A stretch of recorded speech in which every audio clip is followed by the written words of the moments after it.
Okay, let's dive into poverty in Telangana, and we'll start with one man's personal story.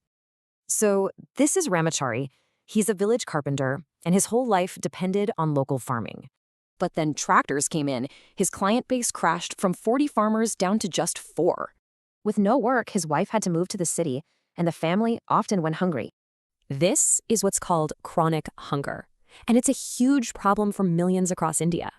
And this gets to the heart of it: food inequality. It's a major issue in rural India. Just look at this gap. The poorest are way below the recommended calories. The richest are way above. So, how do you fix this? The government has 2 huge programs that act as a safety net. First up is MGNRGA.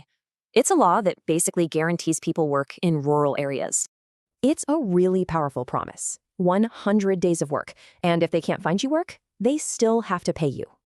And to stop corruption, there are social audits. Officials have to answer to the public directly. All right, the second big piece of this safety net is all about guaranteeing affordable food. It's called the Public Distribution System, or PDS. It uses different cards to help those who need it most. So how does this play out in real life? Well, the scale is just massive, seriously.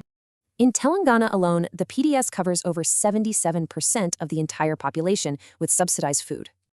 Just look at the reach. In some districts, it's covering over 80% of the people there.